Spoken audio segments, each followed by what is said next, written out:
ونصلي ونسلم على رسوله الكريم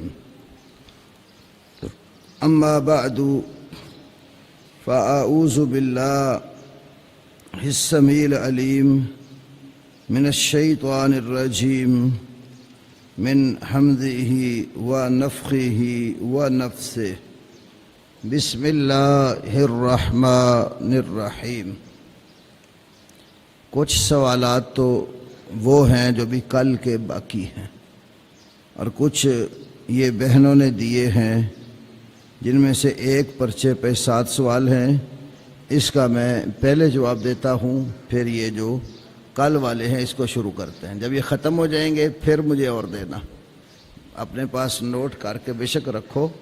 جب یہ ختم ہو جائیں گے تو پھر آپ دوسرے سوالات دینا، میں اس کے جواب دوں گا۔ بسم اللہ الرحمن الرحیم۔ پہلا سوال یہ لکھا ہے، قرآن میں سورہ رحمان میں رب المشرقین و رب المغربین آیا ہے، یہ کس لیے ہے؟ مشرق مغرب تو ایک ہیں، 2 کے ذکر کی وضاحت کریں۔ میری بہنوں، آپ کو کس نے بتایا ہے کہ مشرق اور مغرب ایک ہیں؟ قرآن بتا رہا ہے رب المشرقین و رب المغربین، تو قرآن کے خلاف تو عقیدہ نہیں بنایا جا سکتا کہ ایک ہی مشرق اور ایک ہی مغرب۔ مشرقین تثنیہ ہے مشرقن کا، اور مغربین مغربن کا تثنیہ ہے۔ تو اس کو آپ یوں سمجھ لیں کہ گرمی کے موسم میں آپ صبح دیکھیں سورج کدھر سے نکلتا ہے، پھر سردی کے موسم میں بھی دیکھیں کہ سورج کدھر سے نکلتا ہے۔ تو بسا اوقات آپ کو بالکل یہاں سے ہمارے اس جگہ سے سیدھا سورج نکلتا ہوا نظر آتا ہے، اور بسا اوقات تھوڑا سا دوسری سائڈ سے نکلتا ہوا نظر آتا ہے۔ ایسی مغرب میں کئی دفعہ سورج یوں ترچھا اس سائڈ پہ غروب ہوتا ہے اور کبھی تھوڑا سا اس سائڈ پر۔ تو موسموں کے اعتبار سے اس کے اندر طلوع اور غروب کی جگہ جو ہے وہ علیحدہ علیحدہ ہوتی رہتی ہے، اس لیے مشرقین والمغربین ذکر کیا ہے۔ اس میں مشاہداتی طور پر بھی کوئی کلام نہیں ہے، قرآن کا حکم بالکل بجھا اور حق ہے۔ دوسرا سوال لکھا ہے، میرا بیٹا 1 سال کا تھا، وفات ہوئی، اس نے حالت مرگ میں بہت تکلیف پائی، بچے کے گناہ نہیں ہوتے، وہ کس کے گناہ کی سزا پاتا ہے؟ ضروری نہیں ہے کہ گناہ کی وجہ سے ہی اللہ کی طرف سے بیماری آئے، بسا اوقات گناہوں کی وجہ سے بیماری آتی ہے، اور بسا اوقات گناہوں کے بغیر بھی درجات کی بلندی کے لیے اللہ کی طرف سے بیماری آ جاتی ہے۔ نبی صلی اللہ علیہ وسلم کون سے گناہ کرتے تھے؟ جب آپ بیمار ہوئے تھے، بخار تھا آپ کو، تو بیماری میں ہی آپ کی وفات ہو گئی۔ تو یہ بیماری آ جانا، تکلیف آ جانا درجات کی بلندی کا باعث ہوتا ہے۔ ایک بات، چھوٹے بچے اگر فوت ہو جاتے ہیں، خاص طور پر جو بچہ رحم مادر سے ساقط ہو جاتا ہے، پورے ایام نہیں ہوتے، پہلے ہی اس کی ولادت ہو جاتی ہے، تو ایسے ساقط شدہ بچے کا جنازہ بھی پڑھا جاتا ہے۔ ابو داود میں حدیث ہے، وَالسِّقْطُ يُصَلَّى عَلَيْهِ، نسائی میں بھی ہے وَالسِّقْطُ يُصَلَّى عَلَيْهِ، جو بچہ ساقط ہو جائے اس کا جنازہ پڑھا جائے گا۔ وَيُغْفَرُ لِوَالِدَيْهِ، اس بچے کے ماں باپ کی بخشش کے لیے دعا کی جائے گی۔ معلوم ہوتا ہے کہ بچے کی وجہ سے اس کی ماں اور اس کے باپ کے گناہوں کی بخشش جو ہے وہ ہو جاتی ہے۔ تو جن کے چھوٹے بچے فوت ہو جاتے ہیں، وہ چھوٹے بچے اپنے ماں باپ کے لیے بلندی درجات کا باعث بن جاتے ہیں اور ان کی بخشش کا وسیلہ اور ذریعہ بن جاتے ہیں۔ تیسرا سوال، خطبہ جمعہ میں پہلا خطبہ ہونے پر لوگ ہاتھ اٹھا کر امام کا دوسرا خطبہ سنتے ہیں، کیا یہ صحیح ہے؟ یہ طریقہ کتاب و سنت میں وارد نہیں ہوا۔ ہاں، امام خطبے میں دعا کرتا ہے، دعا کے لیے ہاتھ اٹھاتا ہے، تو مقتدی بھی اس دعا کے موقع پر ہاتھ اٹھا سکتے ہیں۔ اس کی دلیل صحیح بخاری کتاب الاستسقاء کی حدیث ہے۔ وہ حدیث کیا ہے؟ نبی صلی اللہ علیہ وسلم نے جب آپ سے استسقاء بارش کے لیے دعا مانگنے کا کہا گیا تو آپ صلی اللہ علیہ وسلم نے خطبے کے اندر استسقاء کی دعا کی، بارش کی، اللہ سے دعا مانگی اور آپ نے دعا کے لیے ہاتھ اٹھا لیے۔ تو بخاری شریف میں ہے جب آپ نے ہاتھ اٹھائے تو آپ کے صحابہ کرام نے بھی آپ کے ساتھ ہاتھ اٹھا لیے۔ تو امام جب دعا کے لیے ہاتھ اٹھائے خطبے میں تو سامنے بیٹھے ہوئے لوگ جو خطبہ سن رہے ہوں وہ دعا کے لیے ہاتھ اٹھا سکتے ہیں، اس کے علاوہ ہاتھ اٹھانا وہ ثابت نہیں ہے۔ چوتھا سوال، دعا کرتے وقت ہاتھوں سے چہرہ چھپانا صحیح عمل ہے؟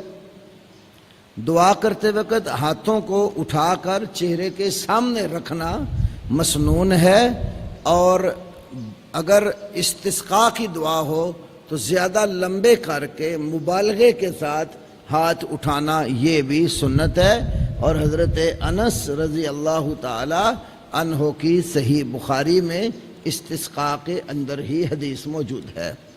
تو اس کے بعد پھر دعا کر کے ہاتھوں کو چہرے کے اوپر پھیرنا،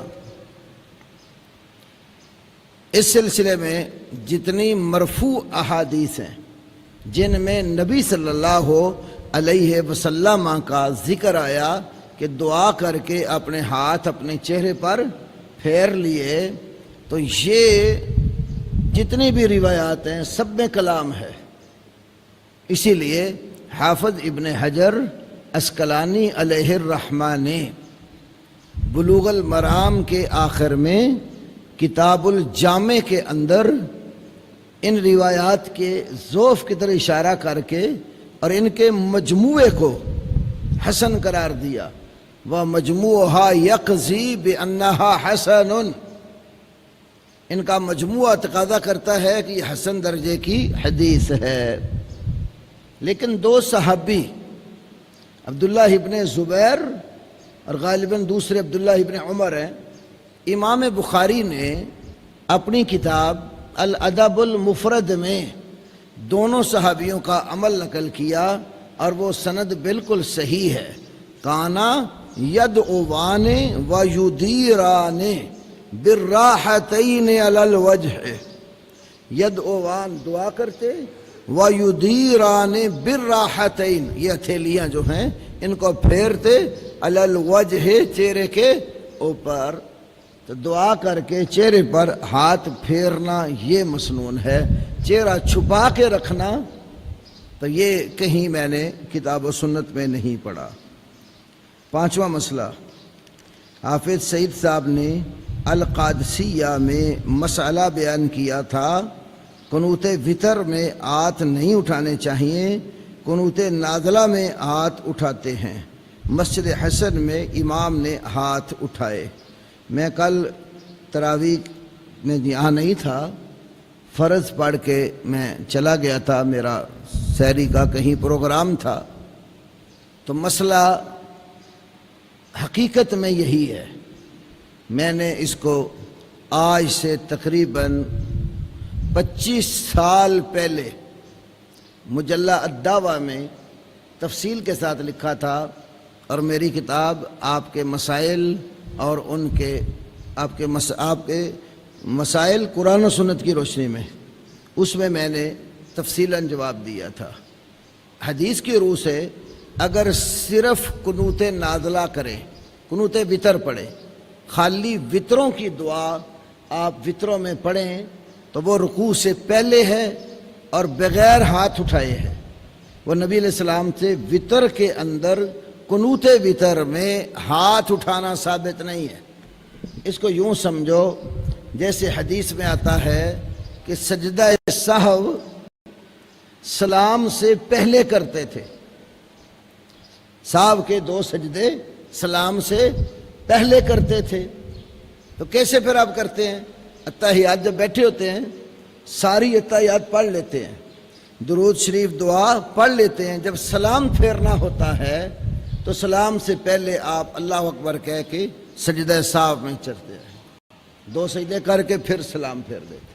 ایسے ہی قنوت وطر کے بارے میں ابن ماجہ میں صحیح حدیث ہے کہ نبی علیہ السلام نے قنوت وطر میں رکوع سے پہلے دعا کی. تو پھر کیسے ہوگی؟ جس طرح آپ اللہ اکبر کہہ کے ہاتھ باندھ لیتے ہیں نا, تو وطر کی پھر آخری رکعت میں آپ سورۃ فاتحہ پڑھتے ہیں, آگے کوئی سورت پڑھتے ہیں, پھر اس کے بعد رکوع سے پہلے جس حالت میں ہیں اسی حالت میں قنوت پڑھ لیتے ہیں. وہ جو ہمارے انفی بھائی ہیں وہ کیا خبر کرتے ہیں؟ اللہ اکبر کہہ کے رفع دین کر کے پھر ہاتھ باندھ لیتے ہیں. ویسے تو کہتے ہیں کہ تکبیر اولیٰ کے سوا رفع دین نہیں ہے. وطر میں پتہ نہیں تکبیر اولیٰ کے بعد رفع دین کہاں سے نکل آئی ہے, حالانکہ اس کی کوئی دلیل نہیں ہے. نہ ہی تکبیر کہنے کی, اللہ اکبر کہنے کی بھی کوئی صحیح حدیث موجود نہیں ہے. تو قنوت وطر میں قبل از رکوع سورت پڑھنے کے بعد اسی حالت میں جیسے اب ہاتھ بندے کھڑے ہیں آپ وطر کی قنوت پڑھیں اور پھر تکبیر کہہ کر رکوع چلے جائیں. اور اگر آپ وطر کے اندر قنوت نازلہ کرتے ہیں, وطر میں بھی قنوت نازلہ کرنا جائز ہے. حضرت عمر رضی اللہ تعالی عنہ نے جب ابی بن کعب رضی اللہ عنہ کو تمام صحابہ کا تراویح میں مشترکہ امام بنایا,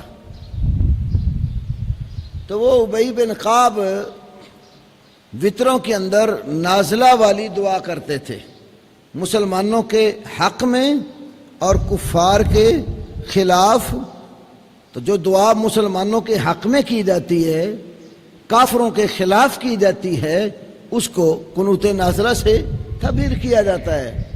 تو کسی صحابی نے ان کی امامت میں نماز پڑھتے ہوئے اعتراض نہیں کیا کہ وطر میں آپ نے قنوت نازلہ کیوں کی ہے. یہ حدیث صحیح ابن خزیمہ اور سنن کبریٰ بہقی میں موجود ہے. تو اگر قنوت نازلہ کرے تو حضرت انس کی نازلہ کے حوالے سے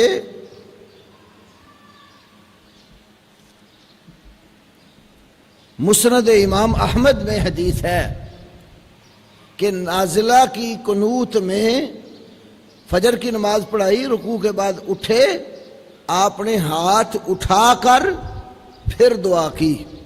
تو نازلہ میں ہاتھ اٹھائے جا سکتے ہیں. اگر تو آپ کے امام صاحب نماز پڑھاتے وقت نازلہ والی دعا پڑھیں اس میں ہاتھ اٹھانے کی گنجائش ہے. جس طرح ائمہ حرمین بھی جب وطر پڑھاتے ہیں تو وہ نازلہ والی دعا بلکہ آدھا گھنٹہ دعا کرتے رہتے ہیں. تو بہرحال وطر کی قنوت خالی آپ پڑھیں, رکوع سے پہلے پڑھیں, بغیر ہاتھ اٹھائے پڑھیں. انشاءاللہ تعالیٰ آج میں ادھر ہی ہوں گا, امام صاحب کو تنبیہ کرتا ہوں. عورت اپنے چہرے سے اتار سکتی ہے, اب یہ نہیں لکھا کیا اتار سکتی ہے, بال ہی مراد ہوں گے, ظاہر ہے وہ آگے سیاق سے سمجھ آ رہا ہے, یہاں عبارت ٹھیک نہیں لکھی ہوئی. یہ میرے کہنے کا مقصد ہے کہ جو سوال لکھتے وقت اچھی طرح پڑھ کر اس کو پھر لکھ کر آگے بھیجا کریں. یا نہیں, بعض علماء کہتے ہیں کہ ماتھے اور رخساروں سے نہیں اتار سکتی, یہ کنایا کرینہ ہے, یہاں بھی نہیں لکھا کہ کیا ہے. جہاں مرد کی مشابہت ہو اتار سکتی ہے, یا پھر بالوں کو نوچ کر نہ اتارے کسی ریموور وغیرہ سے اتار سکتی ہے. یہ اگلی تو بالکل اپنی توجیہ ہے. بات یہ ہے, بخاری کتاب اللباس صحیح مسلم کتاب اللباس، دونوں کتابوں میں عبداللہ ابن مسعود کی حدیث میں چہرے کے بال نوچنے والیوں پر لعنت وارد ہوئی ہے۔ لعن اللہ الواشمات والمستوشمات والمتنمسات، متنمسات یا نامسات۔ النہایہ جو لغت کی مشہور کتاب ہے امام ابن اسیر جزری کی، تو النہایہ میں لکھا ہے النامسہ والمتنمسہ وہ عورت ہے التی تنتف الشعر عن الوجہ، جو عورت چہرے کے بال نوچتی ہے۔ اکثر عادت یہ جو بھمیں ہیں نا، ان کو باریک کرنے کی زیادہ عادت عورتوں میں ہوتی ہے، اس لیے امام ابو داود نے اپنی سنن میں اس حدیث کے تحت بالخصوص یہ بھموں کا ذکر کیا۔ یہاں کے بال نوچتی ہیں یہ بالکل حرام ہے۔ ہاں اگر چہرے پر غیر ضروری بال اگ آئیں کسی مرض کی وجہ سے، بیماری کی وجہ سے، بعد ہارمونز پرابلم ہو جاتی ہے اور عورت کے چہرے پر داڑھی کے، مونچھوں کے بال اگ آتے ہیں، وہ مرض کی وجہ سے آتے ہیں۔ مرض کی وجہ سے جو بال اگ آئیں ان کو اتار سکتی ہے۔ اس کی دلیل سنن نسائی میں یہی جو واصلہ، مستوصلہ، نامسہ، متنمسہ والی احادیث ہیں، ان میں ایک جملہ آیا ہے الا من دائن، الا من دائن۔ ہاں بیماری کی وجہ سے بال چہرے پہ اگ آئیں تو وہ بال عورت اتار سکتی ہے۔ ساتواں اور آخری سوال اس پرچی کا ہے، اگر کوئی عورت حالت روزہ میں ہے، روزہ کا آخری وقت ہو کہ اس کو ماواری آ گئی، کیا وہ اپنا روزہ افطار کر لے یا پھر برقرار رکھے؟ ماواری آنے کے ساتھ ہی اس کا روزہ ختم ہو جاتا ہے، کیونکہ ماہواری جو ہے اس حال میں روزہ نہیں رکھا جاتا۔ امی عائشہ صدیقہ رضی اللہ تعالی عنہا کی مشہور حدیث ہے کہ ماہواری میں نماز بھی اب نہیں پڑھے گی، روزہ بھی نہیں رکھے گی، لیکن نماز اس کو معاف ہو جاتی ہے، روزہ اس کو بعد میں رکھنا پڑتا ہے، جس سے معلوم ہوتا ہے کہ ابھی روزے کا وقت ہے، ایام ماواری آ گئے تو روزہ اس کا ختم ہو چکا ہے۔ ایک سوال بہنوں نے بھیجا ہے، جس بچے کا عقیقہ نہ ہو اس کے بارے میں کیا وعید ہے؟ وعید کا تو مجھے علم نہیں ہے، اتنی بات ضرور ہے، کل غلام مرتہن بعقیقتہ، صحیح میں حدیث ہے ہر بچہ اپنے عقیقے کے عوض گروی رکھا ہوا ہوتا ہے۔ تو کئی محدثین اس کا معنی کیا کہ گروی سے مراد یہ ہے کہ بچے کو ماں باپ کی سفارش نہیں کرنے دی جائے گی، سفارش نہیں کر سکیں گے، عقیقہ کریں گے وہ گروی آزاد ہو جائے گی، پھر وہ سفارش کر سکے گا۔ اب اگر 7ویں دن عقیقہ آپ نہیں کر سکے، کسی جو نا عذر کی وجہ سے، پیسے نہیں تھے، اسباب نہیں تھے، بعد میں اسباب پیدا ہوئے، تو بچے کے مسئلے کو، عقیقے کو گروی کے ساتھ تشبیہ دی گئی۔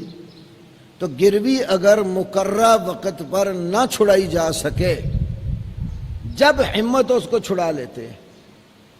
آپ نے زمین جو ہے کسی کے پاس گروی رکھی، پیسوں کی ضرورت تھی، پیسے لے لیے، مہینہ ایک طے کر لیا، بھی مہینے بعد میں تیرے پیسے دوں گا اور اپنی زمین تو سے واپس لے لوں گا۔ اب مہینے کے بعد وہ پیسے نہیں دے سکا، نہیں 2-3 ماہ گزر گئے، تو اس کا یہ مطلب قطع نہیں ہے کہ اس کی گروی شدہ چیز ضائع ہو گئی ہے، بلکہ وہ تنگ دست ہے، تو جس کے پاس گروی رکھی گئی وہ مہلت دے دے گا اس کو۔ فَإِنْ كَانَ ذُو عُسْرَةٍ فَنَظِرَةٌ إِلَىٰ مَيْسَرَةٍ، اگر بندہ تنگ دست ہو تو اس کو آسانی آنے تک ڈھیل اور مہلت دی جائے گی، اور جو ہی اس کے پاس پیسے آ جائیں وہ پیسے ادا کرے اور اپنی گروی چھڑا لے۔ تو اسی طرح جیسے ہی آپ کو استطاعت ہو جائے بچے کا عقیقہ کرنے کی تو فوراً عقیقہ کر دو۔ ایک حدیث امام طبرانی رحمہ اللہ نے ذکر کی ہے اپنی المعجم الاوسط میں۔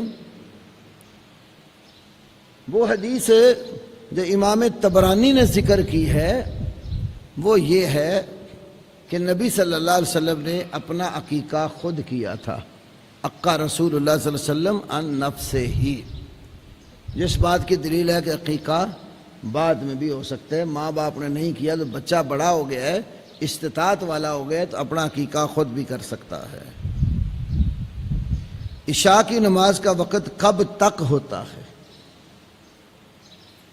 سورج ڈوبنے کے بعد مغرب میں جو سرخی سورج ڈوبنے کے بعد قائم رہتی ہے، جب وہ ختم ہو کر اس کے بعد سفیدی نکلتی ہے، عشاء کا وقت شروع ہوتا ہے۔ اور معروف قول کے مطابق نصف رات تک رہتا ہے۔ نصف رات کے بعد اس کا جو افضل وقت ہوتا ہے وہ ختم ہو جاتا ہے۔ اور دوسری بات یہ ہے کہ اگر نماز اس کی نصف رات سے لیٹ ہو گئی ہے تو فجر کی نماز کا وقت آنے سے پہلے پہلے اس کو ادا کر لے۔ امام ابو بکر ابن ابی شیبہ نے اپنی مصنف میں ایک باب باندھا ہے، کتاب الرد علی ابی حنیفہ علی ما خالفہ علی ما خالفہ آثار رسول اللہ صلی اللہ علیہ وسلم۔ تقریباً 100 سے زیادہ صفحات پر یہ کتاب ہے ابن ابی شیبہ میں، تو اس کے اندر بھی نماز کے عشاء کے وقت کا یہ مسئلہ ذکر کیا ہے۔ رمضان میں شیاطین کو جکڑ دیا جاتا ہے تو انسان سے گناہ کیسے سرزد ہوتے ہیں؟ ایک بعض روایات میں مطلق شیطان کے جکڑنے کا ذکر ہے، اور بعض روایات میں اس کو مارادۃ الجن کے ساتھ مقید کیا گیا ہے۔ مارادۃ الجن، جنوں میں جو بڑے سرکش ہیں۔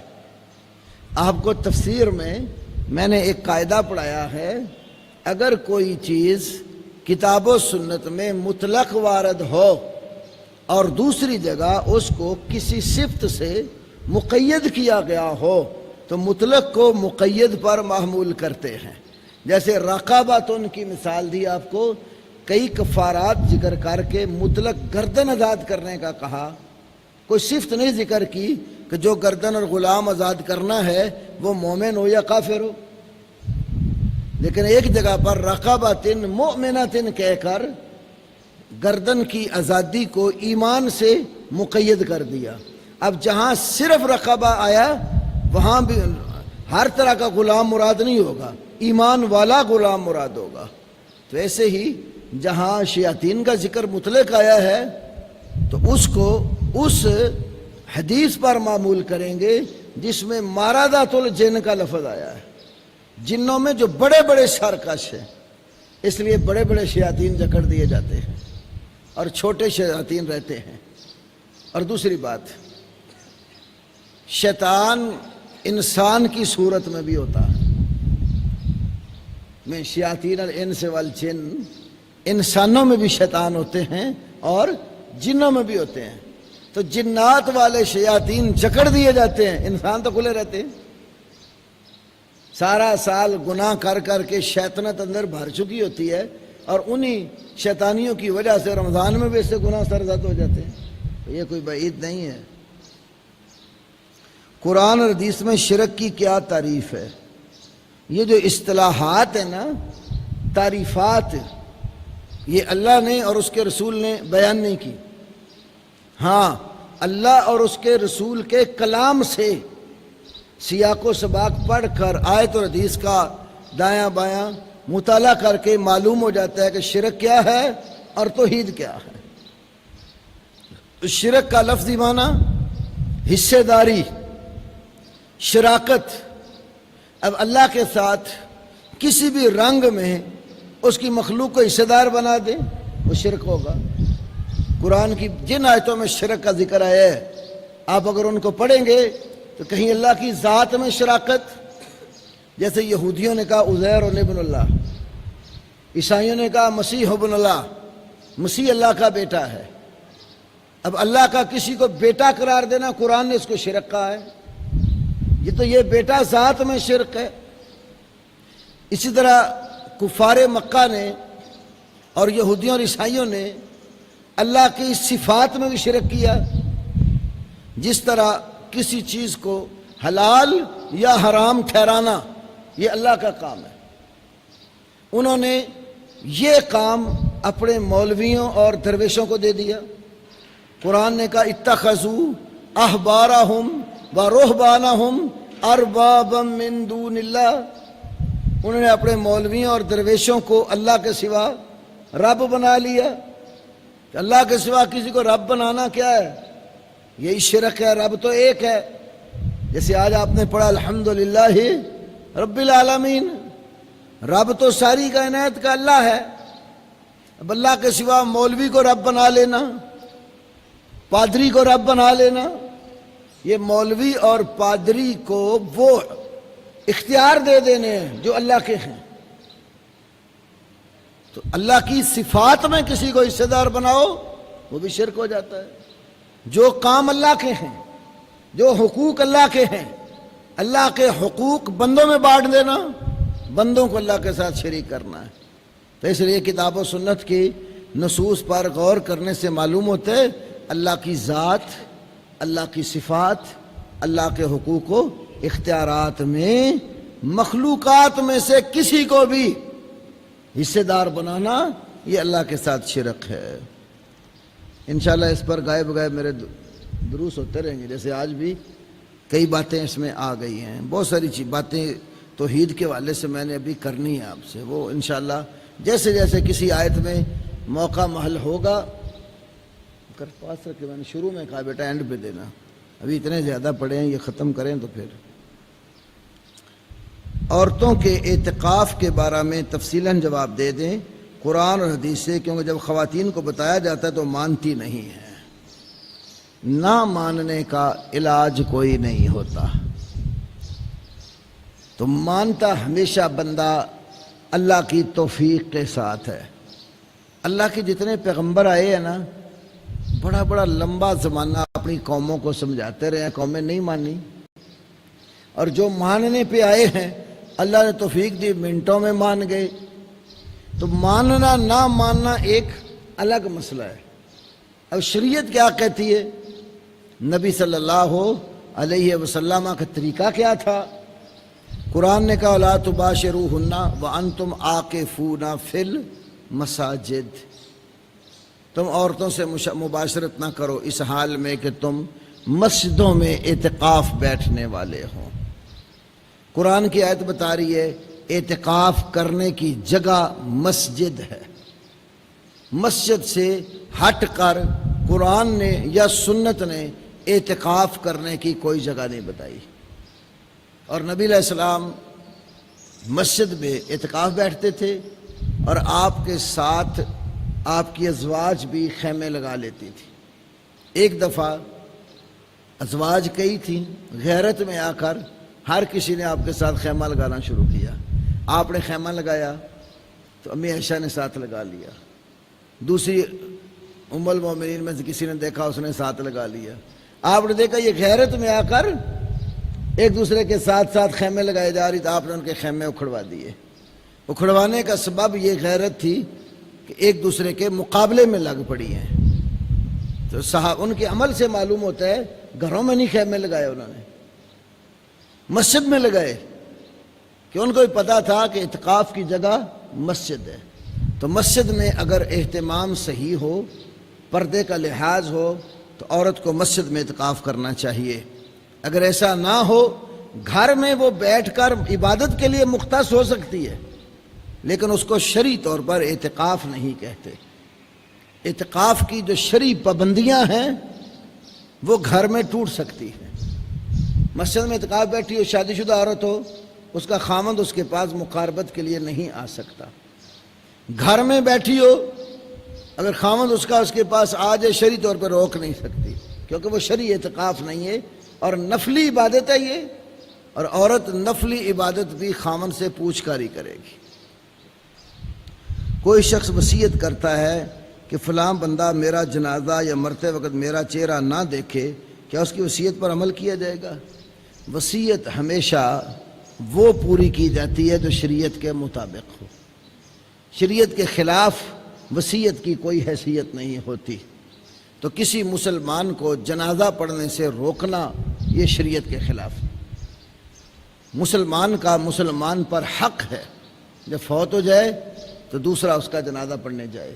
حق المسلم علی المسلم ست، مشہور حدیث ہے، مسلمان کے مسلمان پر 6 حق ہیں، ان میں سے ایک حق اذا مات فاتبعہ، جب مسلمان فوت ہو جائے تو جنازہ پڑھنے کے لیے تم اس کے پیچھے جاؤ۔ تو جنازے کے لیے جانا یہ مسلمان کا حق ہے، اور یہ حق اللہ نے دیا ہے، اللہ کا دیا ہوا حق کوئی چھین نہیں سکتا۔ تو اگر وہ جنازے پہ نہیں جاتا اپنے طور پہ، اس کو گناہ نہیں ہے، جبکہ دوسرے مسلمانوں نے جنازہ ادا کر دیا ہو، کیونکہ جنازہ فرض کفایہ ہے۔ کچھ مسلمان ادا کر دیں، پوری امت کی طرف سے ادا ہو جاتا ہے۔ کیا انسٹالمنٹ پر موٹر سائیکل لینا جائز ہے؟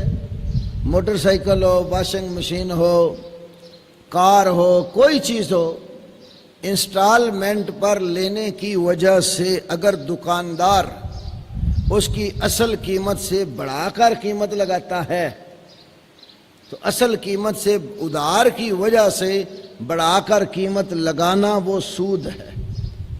رسول اللہ صلی اللہ علیہ وسلم نے فرمایا انما الربا فی النسیئہ، مشکاتی کتاب البیوع دیکھ لینا تو اس میں یہ حدیث صحیح موجود ہے، انما الربا فی النسیئہ، ادھار کے اندر سود داخل ہوتا ہے۔ لوگ ادھار کی وجہ سے اصل سے قیمت بڑھا دیتے ہیں کئی گنا۔ 100 کی چیز ہو، ادھار میں 150 200، جہاں کسی کا داؤ لگتا ہے لگا لیتا ہے۔ اللہ کے نبی صلی اللہ علیہ وسلم فرمایا من باع بیعتین فی بیعۃ فلہ اوکسہما بالربا۔ ابو داؤد کی حدیث ہے، جو ایک سودے میں 2 سودے کرتا ہے، اس کا معنی کئی اہل علم نے کیا کہ ایک چیز کی 2 قیمتیں لگاتا ہے اور کہتا نقد لو تو اتنے کی دوں گا اور ادھار لو تو اتنے کی دوں گا۔ تو آپ نے فرمایا یہ جو 2 قیمتیں ہیں نا، فَلَهُ أَوْكَسُهُمَا، تو اس کے لیے یا تو ان دونوں میں سے کم قیمت ہوگی، مثلا ایک ریٹ 100 اور دوسرا 150، اب کم ریٹ کیا ہے 100، فَلَهُ أَوْكَسُهُمَا، بیچنے والے کے لیے دونوں میں سے جو کم ریٹ ہے وہ اس کے حق میں ہے۔ اب الربا یا سود ہے، 2 ہی شکلیں بتائیں، یا کم قیمت لے گا یا سود لے گا۔ ریٹ 2 لگائے، جو نچلا ریٹ ہے وہ لے گا تو ٹھیک ہے، اگر اوپر 50 بڑھا کے لے رہا ہے تو وہ کیا ہے؟ اب الربا وہ سود ہے۔ شیخ البانی رحمۃ اللہ علیہ نے سلسلہ صحیحہ کے اندر ایک جگہ پر اس پر تفصیلی بات لکھی اور اس کو سود قرار دیا، اور اسی طرح شیخ عبد الرحمن عبد الخالق شیخ البانی کے ایک شاگرد ہیں، کویت میں بہت بڑے عالم ہیں، انہوں نے اس مسئلے پر پوری کتاب لکھی ہے، القول الفصل فی بیع الاجل۔ میری کتاب احکام و مسائل میں بھی اس پر میرا تقریباً 20 صفحے کا مضمون موجود ہے۔ شیخ زبیل زئی رحمہ اللہ کا الحدیث جو شمارہ نکلتا تھا غالباً 40 نمبر شمارے میں، اس میں بھی میرا یہ مضمون تفصیلی چھپا ہے۔ اگر کسی عورت کے پاس زیور ہو لیکن اس کا خامند کا کافی قرض دار ہے تو ہم اس کو زکوٰۃ دے سکتے ہیں؟ قرض اتنا ہے کہ زیور بیچ کر بھی وہ قرض نہیں اترتا۔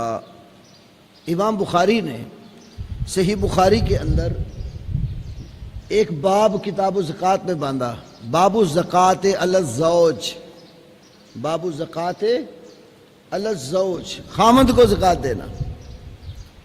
خامند بیوی کا کفیل ہوتا ہے، ذمہ دار ہوتا ہے اخراجات کا، عورت اپنے شوہر کی کفیلہ نہیں ہوتی، کیونکہ خرچہ کرنا، کما کے لانا، یہ بوجھ مرد کے کندھوں پر ہے، عورت کے کندھوں پر نہیں ہے۔ الرجال قوامون، مرد عورتوں پر حاکم ہے۔ کیوں؟ وجہ کیا ہے؟ اللہ نے 2 فضیلت کی وجہ بیان کی ہیں۔ ایک اللہ کی طرف سے عطا ہے اور ایک میں بندے کے کسب اور عمل کا دخل ہے۔ الرجال قوامون علی النساء بما فضل اللہ بعضهم علی بعض، مرد عورتوں پر حاکم ہے اس وجہ سے کہ اللہ نے جو بعض کو بعض پر فضیلت دی، تو اللہ نے مرد کو عورت پر فضیلت دی، ایک تو اللہ کی طرف سے ہے، دوسری وجہ وَبِمَا أَنفَقُوا مِنْ أَمْوَالِهِمْ، دوسری فضیلت کی وجہ کیا ہے؟ مردوں نے اپنے جو مال خرچ کیے، اس وجہ سے بھی مرد عورت پر فائق ہے۔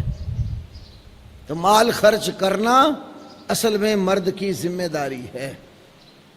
اگر مرد غریب ہو گیا، مقروض ہو گیا، بوجھ کے نیچے دب گیا، بوجھ اتار نہیں سکتا، قرضے نہیں اتار سکتا، عورت کے پاس اپنا ذاتی مال ہے، وہ ذاتی مال مرد سے حق مار کی صورت میں بھی ملا ہوا ہو سکتا ہے، لڑکی کو اس کے ماں باپ کی طرف سے ملا ہوا بھی ہو سکتا ہے، لڑکی کو اپنے والدین کی وراثت سے ملا ہوا مال بھی ہو سکتا ہے، اپنے مال کو لڑکی نے کسی کاروبار میں لگا دیا اور وہاں سے پرافٹ آیا، اس صورت میں بھی ہو سکتا ہے۔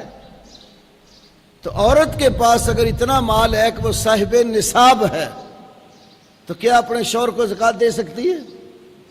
امام بخاری نے صحیح بخاری میں یہ مسئلہ بیان کیا ہے کہ عورت اپنے خامند کو زکوٰۃ دے سکتی ہے۔ باب کا نام باب الزکوٰۃ علی الزوج، حدیث لائے عبداللہ ابن مسعود رضی اللہ عنہ کی بیوی زینب، وہ نبی علیہ السلام سے مسئلہ پوچھنے آئی تھی، تو بی بی زینب رضی اللہ عنہ کے پاس مال تھا، لیکن عبداللہ ابن مسعود غریب تھے، تو آپ نے ان کی بیوی کو اپنے شوہر پر مال خرچ کرنے کا کہا، تو لہذا عورت جو ہے وہ اپنے شوہر کا قرضہ اتارنا چاہے، اس کے بعد مال ہے تو شوہر کو مال دے سکتی ہے کہ اپنا قرض اتار لے۔ طلاق کے بارے وضاحت کریں، 3 طلاق کے بعد حلالے کا حکم قرآن مجید میں ہے، وہ کیا ہے؟ حلالے کا حکم قرآن میں نہیں ہے۔ پہلے سمجھو حلالہ ہے کیا، جب آپ کو اس کی حقیقت سمجھ آئے گی تو آپ کو خود ہی معلوم ہو جائے گا یہ قرآن میں کیسے ہو سکتا ہے۔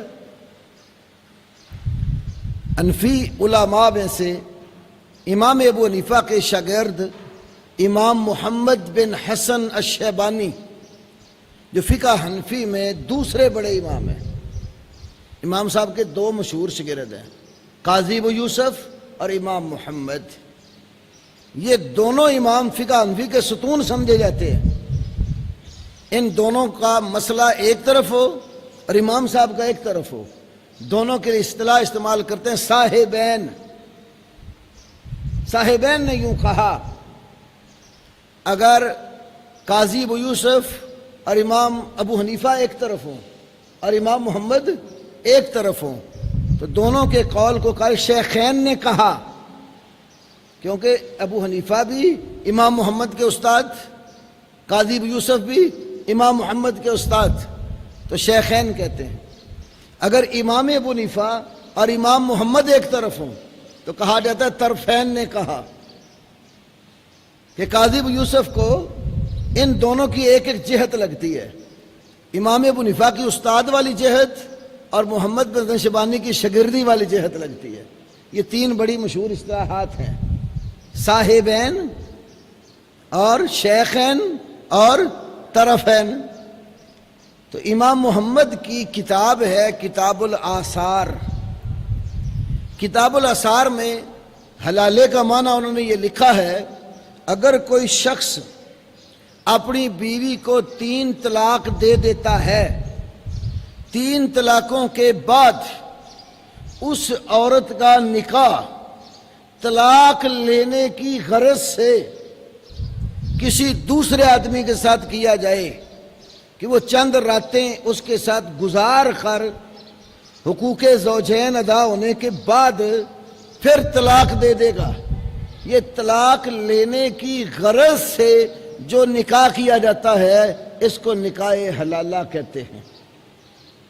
نبی صلی اللہ علیہ وسلم نے فرمایا لعن اللہ المحلل والمحلل لہ. پیر کرم شاہ صاحب بیرے والے جو ہیں، میں نے بتایا تھا نا آپ کو، تفسیر ضیاء القرآن میں ترجمہ کرتے ہیں حلالہ کرنے والے پر اللہ کی پھٹکار، اور جس بغیرت کے لیے حلالہ کیا جائے اس پر بھی اللہ کی پھٹکار.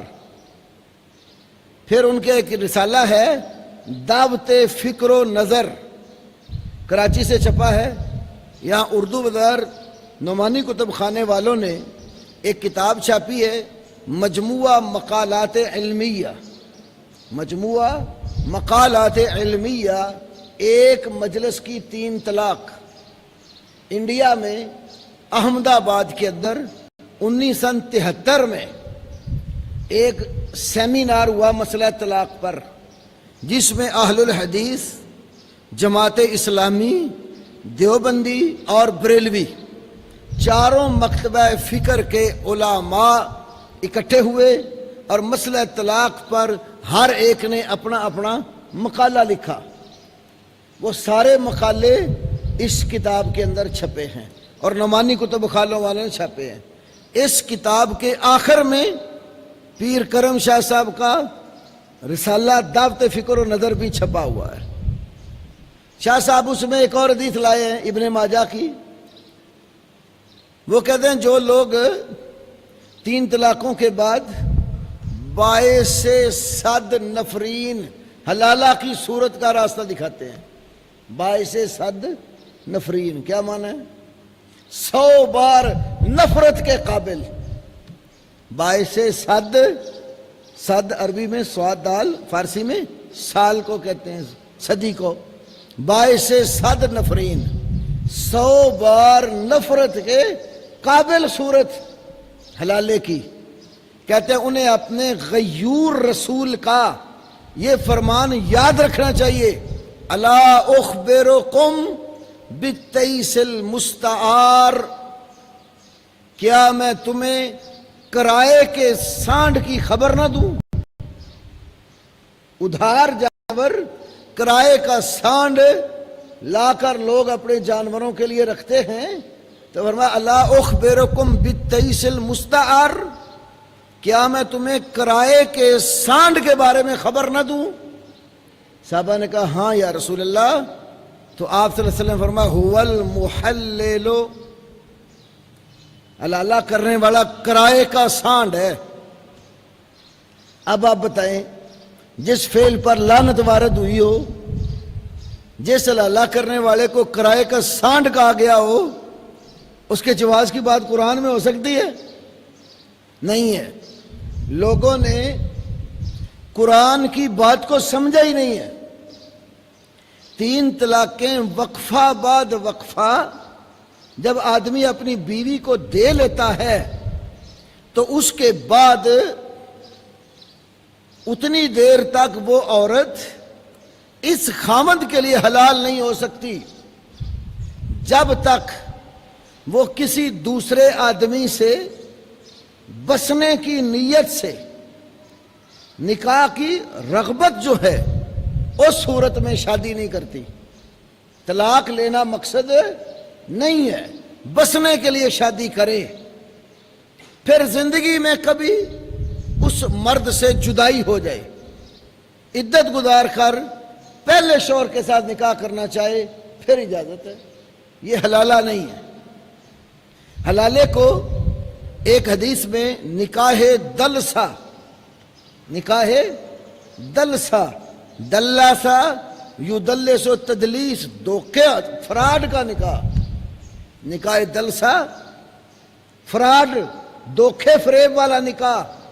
اور صحیح نکاح کو نکاح رغبہ، نکاح رغبہ جو پاک دامنی کی رغبت سے شادی کی جاتی ہے.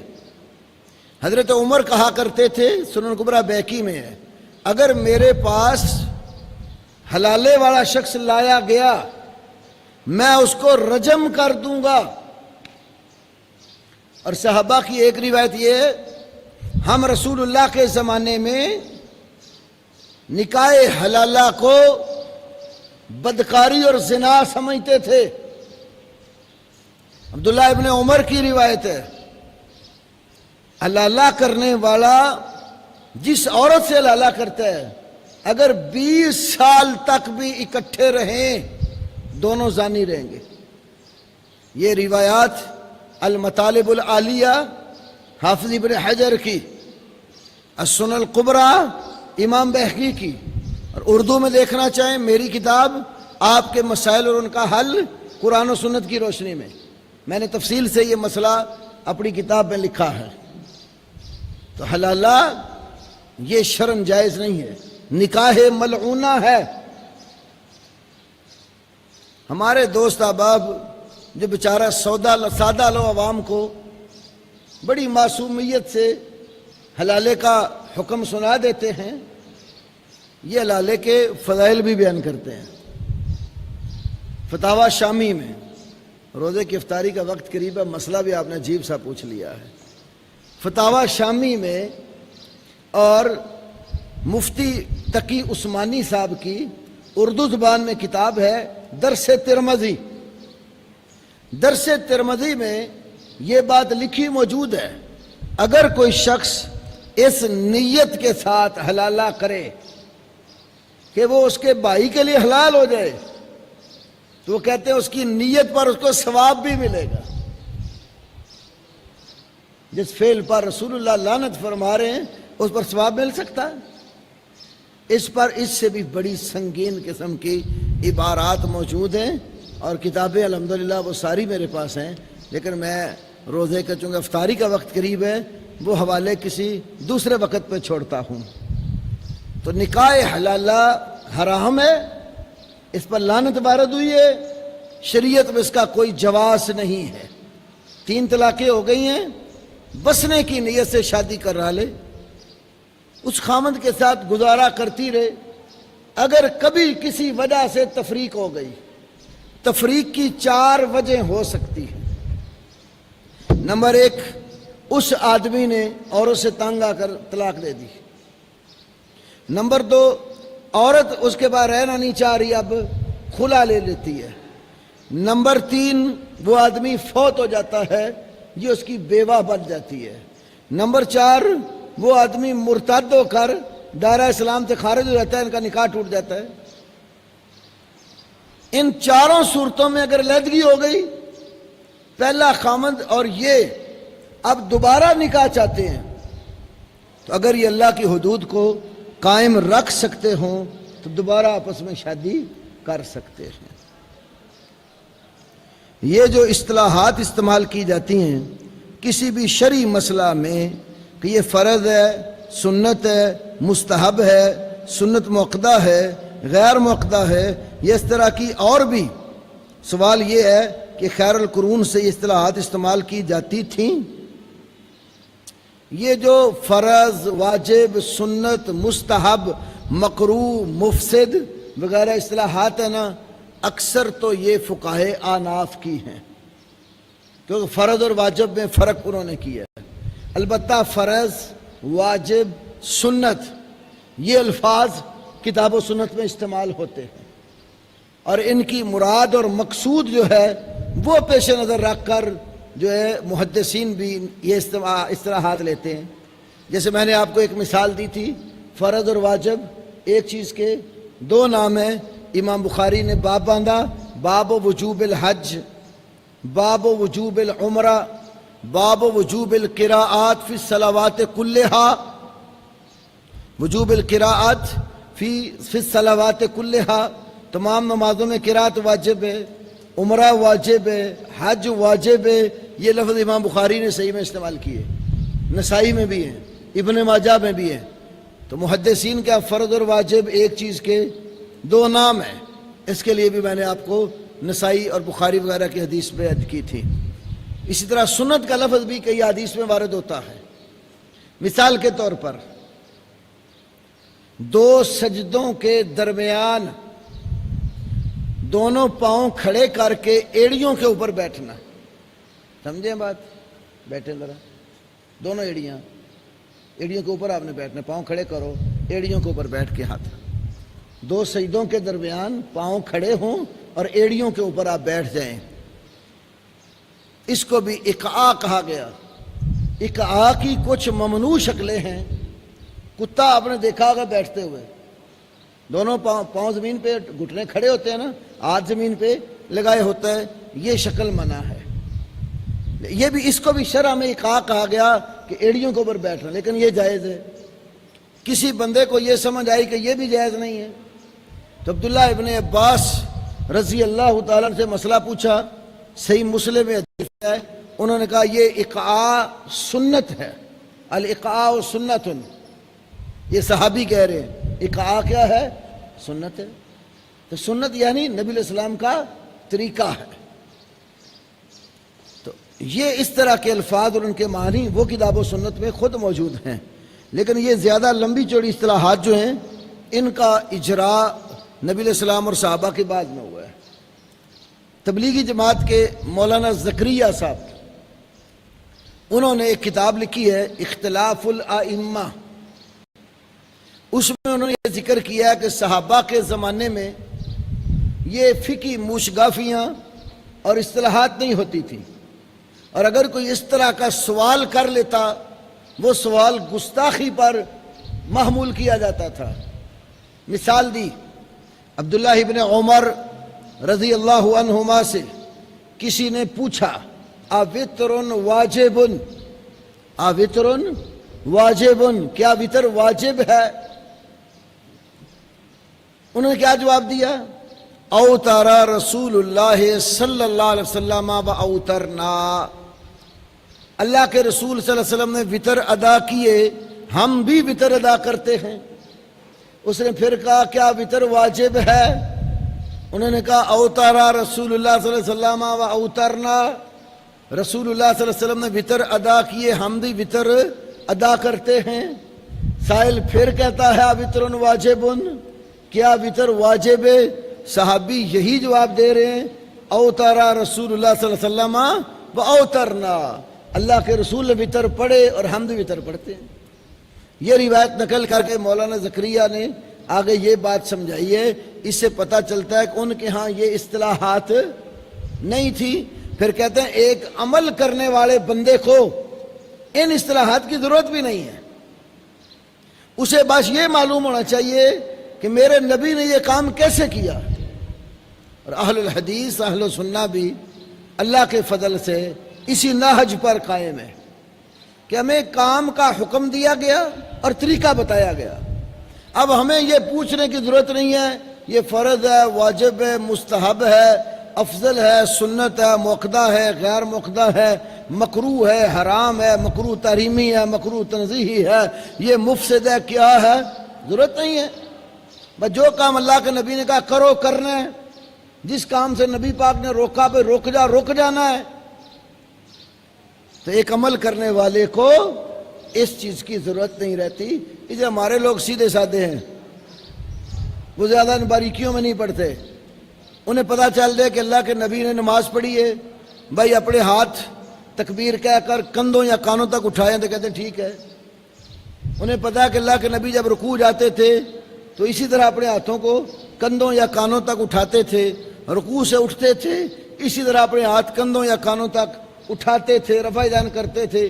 ہمیں ضرورت نہیں فرض ہے واجب ہے، نماز ہوتی ہے یا نہیں ہوتی، بھئی اللہ کے نبی نے کیا ہے ہم کرتے ہیں۔ تو عمل کرنے والے بندے کو ان چیزوں کی ضرورت نہیں پڑتی۔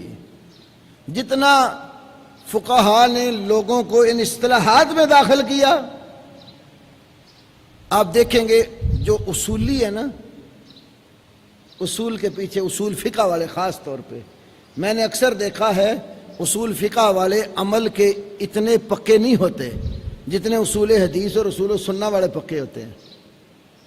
حدیث پڑھنے پڑھانے والے لوگ دیکھتے اللہ کے نبی نے کیا وہ عمل کرتے ہیں، اور اصول فقہ والے پڑھ دیتے ہیں چلو یار فرض تو نہیں ہے نا تو ٹھیک ہے، سنت ہی ہے نا رہ گئی تو کیا حرج ہے، وہ اس طرح کرتے کرتے کئی عملوں سے دور رہ جاتے ہیں۔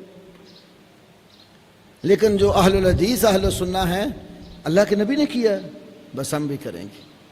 حضرت علی نے دیکھ لیا رسول اللہ دعا پڑھ کے سواری پر مسکرا پڑے، بھیا وہ بھی مسکراتے رہے۔ ہے تو عمر نے دیکھا نبی علیہ السلام حجر اسود کو بوسہ دے رہے ہیں، طواف کرتے ہوئے بوسہ دے رہے ہیں۔ ایک صحابی نے ابن خزیمہ میں حدیث ہے، نبی پاک کو دیکھا یہ اوپر والا بٹن کھلا ہے، کھلا رکھتے تھے، کیوں؟ اللہ کے نبی کو دیکھا ہے۔ تو صحابہ کے ہاں رسول اللہ کو جیسے دیکھا اسی طرح کیا۔ تو عوام الناس کو تو ان چیزوں کی عادت ہی نہیں ہوتی، بس انہیں بتا دو یہ کام شریعت کا حکم ہے اور ایسے کرنا ہے، اس کام سے شرع نے روکا ہے، اسے بچنا ہے۔ کیا ہم سعودی عرب کے ساتھ رمضان کا آغاز کر سکتے ہیں؟ تو سعودی عرب کے ساتھ باقی کام بھی کر لو، خالی رمضان کا آغاز کیوں کرنا ہے؟ جب وہ روزہ کھولیں اس وقت ہی کھولا کرو۔ آپ ابھی کھولیں گے ان کا بھی 2 گھنٹے باقی ہوں گے، انتظار کر لیا کرو، یہ مسئلہ نہیں ہے۔ ہر خطے اور علاقے کی چاند کی اپنی رویت ہے۔ مسلم، ابو داود، ترمذی، تینوں حدیث کی کتابوں میں باب ہے لکل اہل بلد رؤیتہ، ہر بلد اور علاقے والوں کی اپنی رویت ہے۔ اللہ کے نبی نے کہا صوموا لرؤیتہ وافطروا لرؤیتہ، چاند دیکھ کر روزہ رکھو، چاند دیکھ کر روزہ ترک کرو۔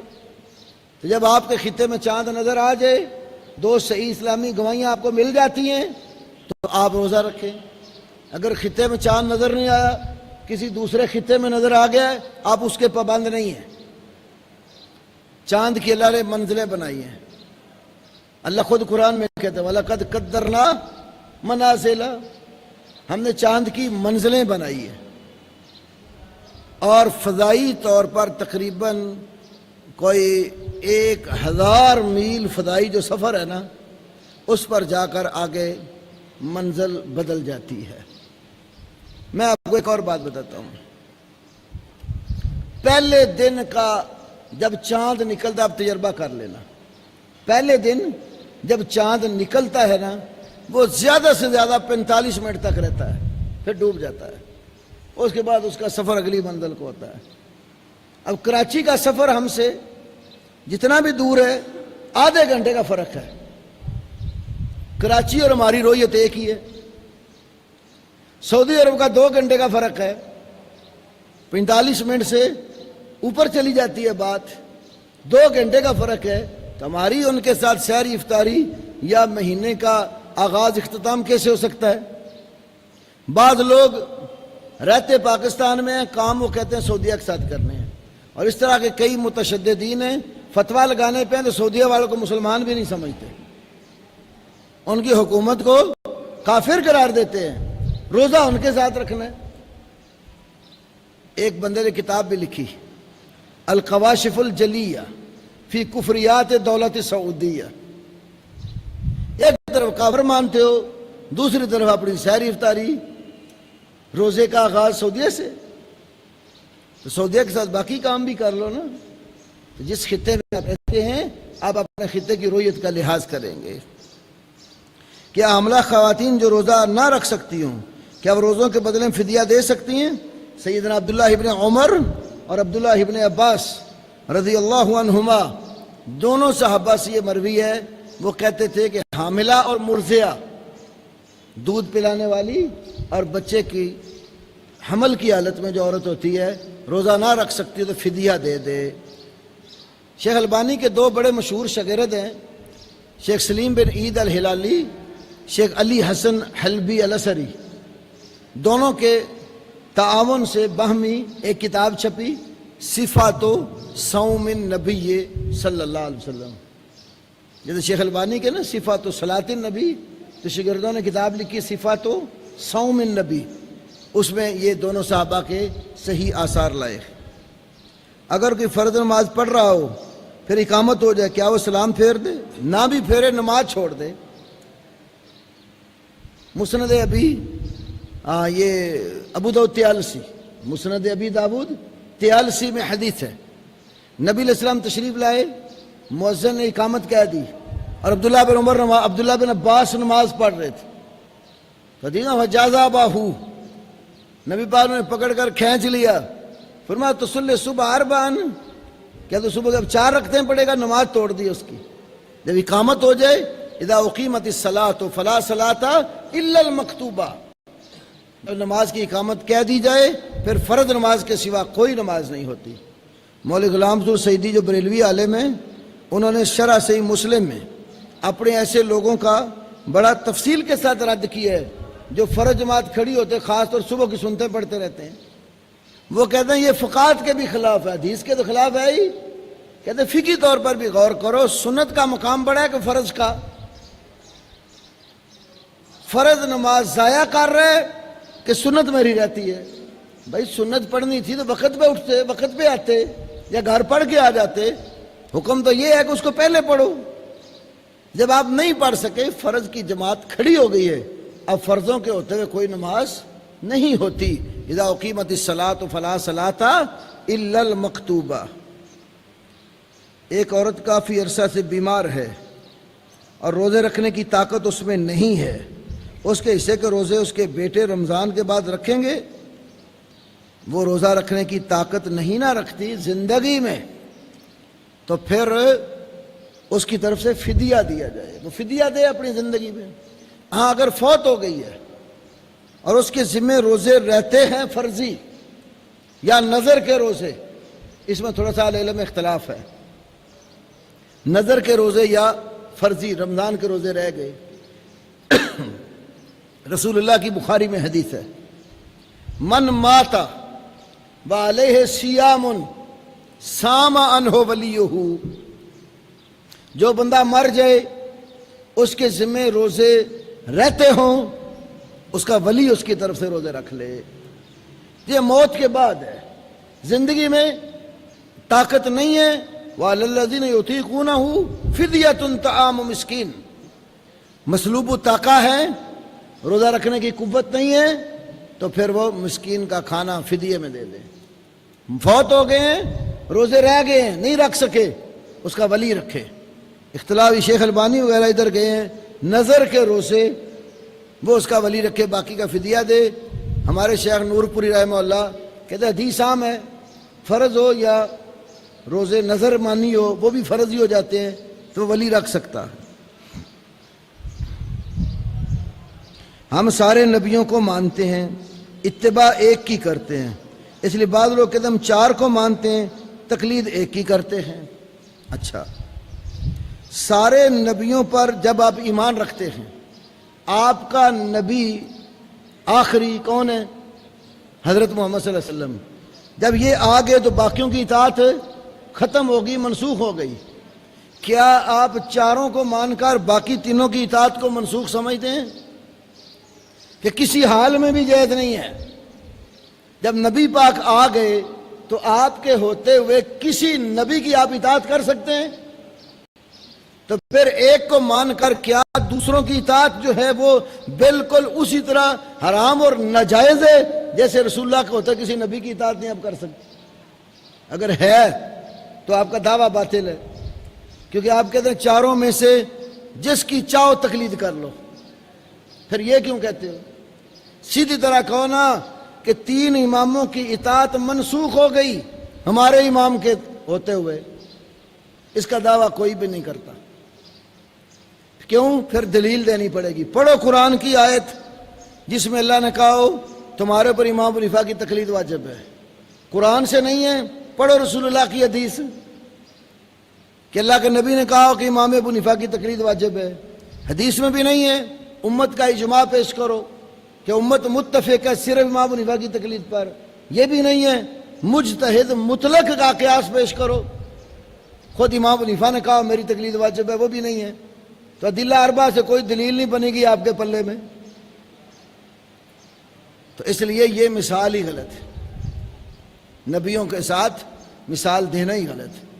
نبی جو ہے اس کی اطاعت اللہ کے حکم سے ہے۔ اللہ خود قرآن میں کہتا ہے من یطع الرسول فقد اطاع اللہ، رسول کی اطاعت اللہ کی اطاعت ہے۔ وما ارسلنا من رسول الا لیطاع باذن اللہ، جو بھی رسول آتا ہے اس کی اطاعت اللہ کے حکم کے ساتھ ہوتی ہے۔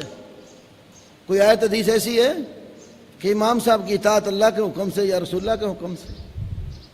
بلکہ تقلید کے حرمت پر آپ کو حدیثیں اور آثار مل جائیں گی۔ رسول اللہ صلی اللہ علیہ وسلم سے ایک روایت مروی ہے، معاذ بن جبل بیان کرتے ہیں، مرفوعاً اس میں کلام ہے، موقوفاً حضرت معاذ سے بالکل صحیح ثابت ہے۔ امام وقیع بن جراح کی کتاب الزہد میں بھی ہے، امام ابن عبد البر کی جامع بیان علم فضل ہی میں بھی ہے، امام طبرانی کی معجم میں بھی ہے۔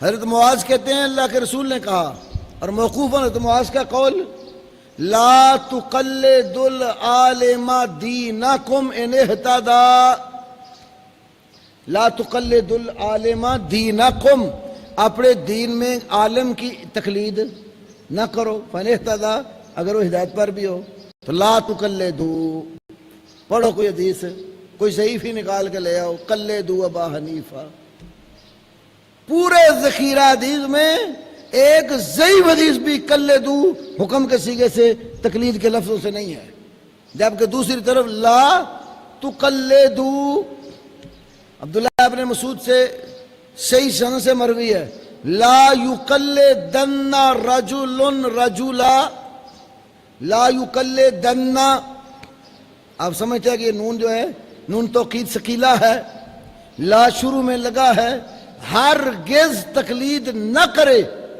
رجل کوئی آدمی، رجلن کسی آدمی کی۔ ہمارے پاس تو پھر نصوص ہیں، آپ کو نص لے آؤ ایسی، نہیں تو ویسے ہی پنجابی کہتے ہیں نص جاؤ۔